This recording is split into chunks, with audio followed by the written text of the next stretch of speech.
बंधुओं नमस्कार।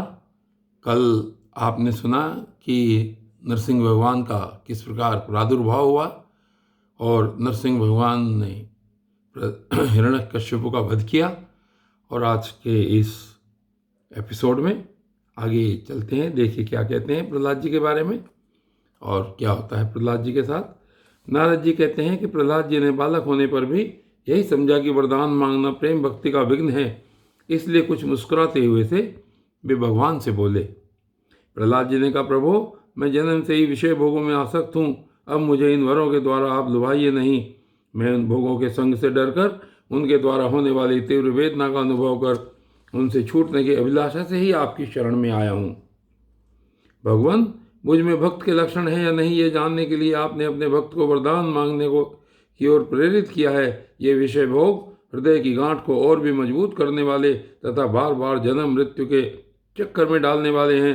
जगत गुरु, परीक्षा के सिवा ऐसा कहने का और कोई कारण नहीं दिखता, क्योंकि आप परम दयालु हैं। अपने भक्तों को भोगों में फंसाने वाला वर आप कैसे दे सकते हैं? आपसे जो सेवक अपनी कामनाएं पूर्ण करना चाहता है वह सेवक नहीं, वह तो लेन देन करने वाला निरा बनिया है। जो स्वामी से अपनी कामनाओं की पूर्ति चाहता है वह सेवक नहीं, और जो सेवक से सेवा कराने के लिए उसका स्वामी बनने के लिए उसकी कामनाएं पूर्ण करता है वह स्वामी नहीं। मैं आपका निष्काम सेवक हूँ और आप मेरे निरपेक्ष स्वामी हैं। जैसे राजा और उसके सेवकों का प्रयोजन व स्वामी सेवक का संबंध रहता है, वैसा तो मेरा और आपका संबंध है ही नहीं। मेरे वरदान शिरोमणि स्वामी, यदि आप मुझे मुंह मांगा वर देना ही चाहते हैं तो यह वर दीजिए कि मेरे हृदय में कभी किसी कामना का बीज अंकुरित ही न हो। हृदय में किसी भी कामना के उदय होते ही इंद्रिय, मन, प्राण, देह, धर्म, धैर्य, बुद्धि, लज्जा, श्री, तेज, स्मृति और सत्य ये सब के सब नष्ट हो जाते हैं। कमल नयन, जिस समय मनुष्य अपने मन में रहने वाली कामनाओं का परित्याग कर देता है उसी समय वह भगवत स्वरूप को प्राप्त कर लेता है। भगवान, आपको नमस्कार है। आप सबके हृदय में विराजमान उदार शिरोमणि स्वयं पर ब्रह्म परमात्मा हैं। अद्भुत नरसिंह रूपधारी श्री हरि के चरणों में मैं बार बार प्रणाम करता हूँ। श्री नरसिंह भगवान ने कहा, प्रहलाद, तुम्हारे जैसे मेरे एकांत प्रेमी इस लोक अथवा परलोक की किसी भी वस्तु के लिए कभी कोई कामना नहीं करते, फिर भी अधिक नहीं केवल एक मनवंतर तक मेरी प्रसन्नता के लिए तुम इस लोक में दैत्याधिपतियों के समस्त भोग स्वीकार कर लो। समस्त प्राणियों के हृदय में यज्ञों के भोक्ता ईश्वर के रूप में मैं ही विराजमान हूँ। तुम अपने हृदय में मुझे देखते रहना और मेरी लीला कथाएं जो तुम्हें अत्यंत प्रिय हैं सुनते रहना। समस्त कर्मों के द्वारा मेरी ही आराधना करना और इस प्रकार अपने प्रारब्ध कर्म का क्षय कर देना। भोग के द्वारा पुण्य कर्मों के फल और निष्काम पुण्य कर्मों के द्वारा पाप का नाश करते हुए समय पर शरीर का त्याग करके समस्त बंधनों से मुक्त होकर तुम मेरे पास आ जाओगे। देवलोक में भी लोग तुम्हारी विशुद्ध कीर्ति का गान करेंगे। तुम्हारे द्वारा की हुई मेरी इस स्तुति का जो मनुष्य कीर्तन करेगा और साथ ही मेरा और तुम्हारा स्मरण भी करेगा, वह समय पर कर्मों के बंधन से मुक्त हो जाएगा। प्रहलाद जी ने कहा, महेश्वर, आप वर देने वालों के स्वामी हैं। आपसे मैं एक वर और मांगता हूँ। मेरे पिता ने आपके ईश्वरीय तेज को और सर्वशक्तिमान चराचर गुरु स्वयं आपको न जानकर आपकी बड़ी निंदा की है। इस विष्णु ने मेरे भाई को मार डाला है। ऐसी मिथ्या दृष्टि रखने के कारण पिताजी क्रोध के वेग को सहन करने में असमर्थ हो गए थे। इसी से उन्होंने आपका भक्त होने के कारण मुझसे भी द्रोह किया। दीनबंधु, यद्यपि आपकी दृष्टि पड़ते ही वे पवित्र हो चुके, फिर भी मैं आपसे प्रार्थना करता हूँ कि उस जल्दी नाश न होने वाले दुस्तर दोष से मेरे पिता शुद्ध हो जाएं। श्री नरसिंह भगवान ने कहा, निष्पाप प्रहलाद, तुम्हारे पिता स्वयं पवित्र होकर तर गए, इसकी तो बात ही क्या है। यदि उनकी 21 पीढ़ियों के पितर होते तो उन सब के साथ भी वे तर जाते, क्योंकि तुम्हारे जैसा कुल को पवित्र करने वाला पुत्र उनको प्राप्त हुआ। मेरे शांत समदर्शी और सुख से सदाचार पालन करने वाले प्रेमी भक्त जन जहाँ जहाँ निवास करते हैं वे स्थान चाहे कीकट ही क्यों न हो पवित्र हो जाते हैं। दैत्यराज, मेरी भक्ति भाव से जिनकी कामनाएं नष्ट हो गई हैं वे सर्वत्र आत्मभाव हो जाने के कारण छोटे बड़े किसी भी प्राणी को किसी भी प्रकार से कष्ट नहीं पहुंचाते। संसार में जो लोग तुम्हारे अनुयायी होंगे वे भी मेरे भक्त हो जाएंगे। बेटा, तुम मेरे सभी भक्तों के आदर्श हो। यद्यपि मेरे अंगों का स्पर्श होने से तुम्हारे पिता पूर्ण रूप से पवित्र हो गए हैं, तथापि तुम उनकी अंत्येष्टि क्रिया करो। तुम्हारे जैसी संतान के कारण उन्हें उत्तम लोगों की प्राप्ति होगी। बस तुम अपने पिता के पद पर स्थित हो जाओ और वेदवादी मुनियों की आज्ञा के अनुसार मुझ में अपना मन लगाकर और मेरी शरण में रहकर मेरी सेवा के लिए ही अपने सारे कार्य करो। नारद जी कहते हैं, युधिष्ठिर, भगवान की आज्ञा के अनुसार प्रहलाद जी ने अपने पिता की अंत्येष्टि क्रिया की। इसके बाद श्रेष्ठ ब्राह्मणों ने उनका राज्याभिषेक किया। इसी समय देवता, ऋषि आदि के साथ ब्रह्मा जी ने नरसिंह भगवान को प्रसन्न वदन देखकर पवित्र वचनों के द्वारा उनकी स्तुति की और उनसे यह बात कही। और ब्रह्मा जी ने कहा, देवताओं के आराध्य देव, आप सर्वांतर्यामी जीवों के जीवन दाता और मेरे भी पिता हैं। यह पापी दैत्य लोगों को बहुत ही सता रहा था। ये बड़े सौभाग्य की बात है कि आपने इसे मार डाला। मैंने इसे वर दे दिया था कि मेरी सृष्टि का कोई भी प्राणी तुम्हारा वध न कर सकेगा। इससे यह मतवाला हो गया था। तपस्या, योग और बल के कारण उच्छृंखल होकर इसने वेद विधियों का उच्छेद कर दिया था। यह भी बड़े सौभाग्य की बात है कि इसके पुत्र परम भागवत शुद्ध हृदय नन्हे से शिशु प्रहलाद को आपने मृत्यु के मुख से छुड़ा दिया। तथा यह भी बड़े आनंद की बात है और मंगल की बात है कि वह अब आपकी शरण में है। भगवान, आपके इस नरसिंह रूप का ध्यान जो कोई एकाग्र मन से करेगा, उसे यह सब प्रकार के भयों से बचा देगा। यहाँ तक कि मारने की इच्छा से आई हुई मृत्यु भी उसका कुछ नहीं बिगाड़ सकेगी।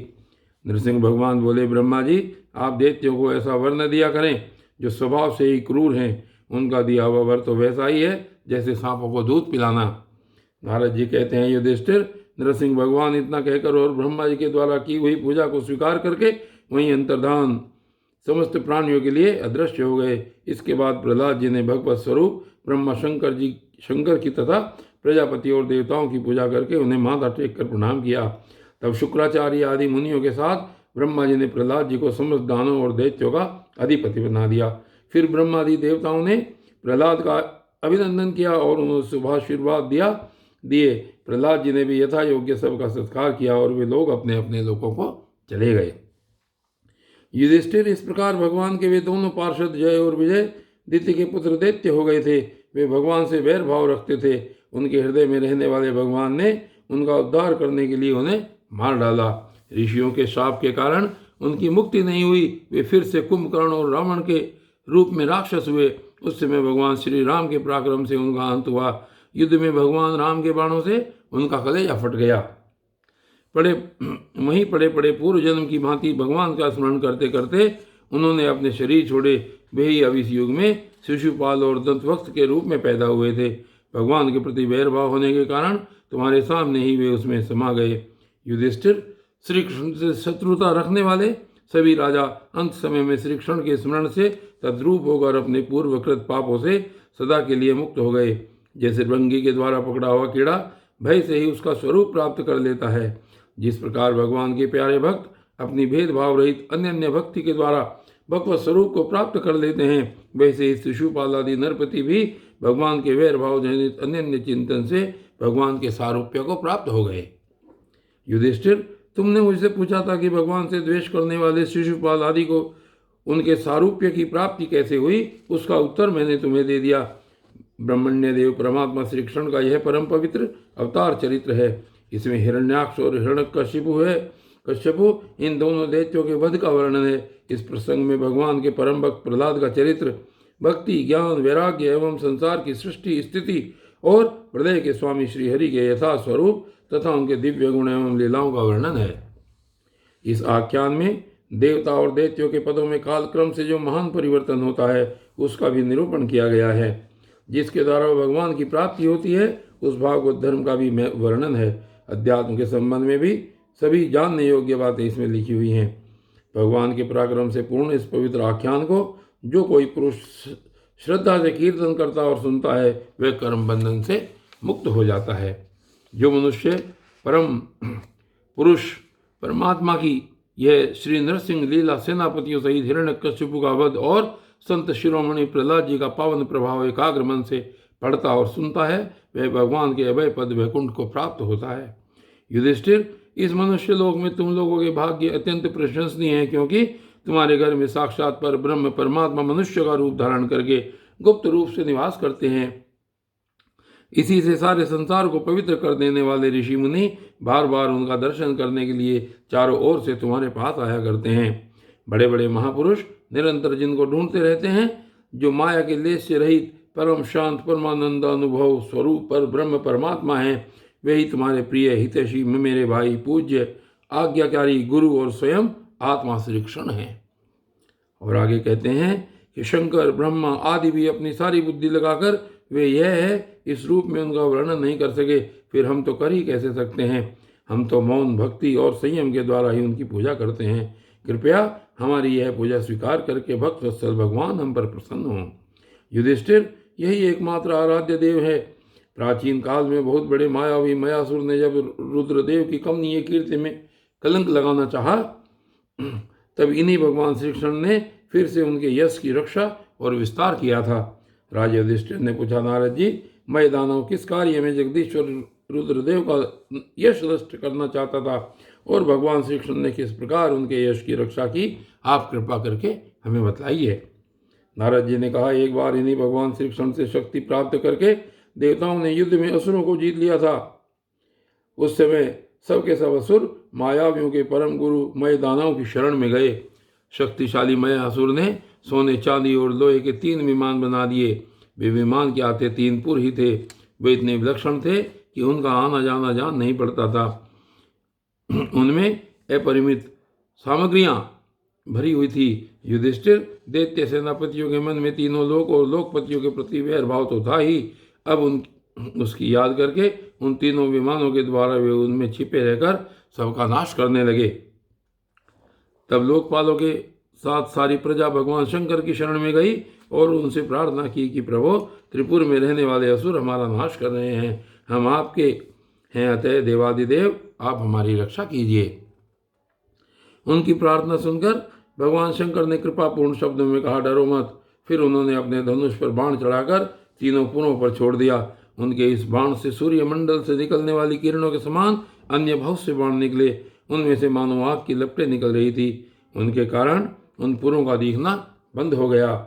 उनके स्पर्श से सभी विमानवासी निष्प्राण होकर गिर पड़े। महामायावी मय बहुत से उपाय जानता था। वह उन दैत्यों को उठा लाया और अपने बनाए हुए अमृत के कुएं में डाल दिया।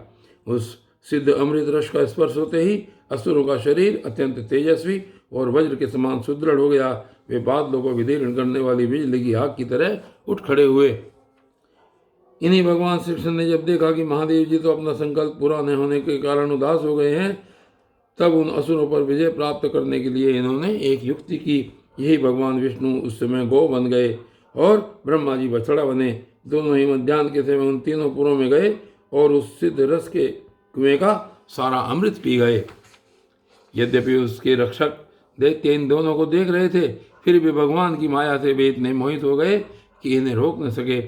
जब उपाय जानने वालों में श्रेष्ठ मयासुर को यह बात मालूम हुई, तब भगवान की इस लीला का स्मरण करके उसे कोई शोक नहीं हुआ। शोक करने वाले अमृत रक्षकों से उसने कहा, भाई देवता, असुर, मनुष्य अथवा और कोई भी प्राणी अपने पराय अथवा दोनों के लिए जो प्रारब्ध का विधान है उसे मिटा नहीं सकता था। जो होना था हो गया, शोक करके क्या करना है। इसके भगवान श्री कृष्ण ने अपनी शक्तियों के द्वारा भगवान शंकर के युद्ध की सामग्री तैयार की। उन्होंने धर्म से रथ, ज्ञान से सारथी, वैराग्य से ध्वजा, ऐश्वर्य से घोड़े, तपस्या से धनुष, विद्या से कवच, क्रिया से बाण और अपनी अन्यान्य शक्तियों से अन्यान्य वस्तुओं का निर्माण किया। इन सामग्रियों से सज धज कर भगवान शंकर रथ पर सवार हुए एवं धनुष बाण धारण किया। भगवान शंकर ने अभिजीत मुहूर्त में धनुष पर बाण चढ़ाया और उन तीनों दुर्भेद्य विमानों को भस्म कर दिया। युधिष्ठिर, उसी समय स्वर्ग में दुंदुभिया बजने लगी। सैकड़ों विमानों की भीड़ लग गई। देवता, ऋषि, पितर और सिद्धेश्वर आनंद से जय जयकार करते हुए पुष्पों की वर्षा करने लगे। अप्सराएं नाचने और गाने लगी। युधिष्ठिर, इस प्रकार उन तीनों पुरों को जलाकर भगवान शंकर ने पुरारी की पदवी प्राप्त की और ब्रह्मादिकों की स्तुति सुनते हुए अपने धाम को चले गए।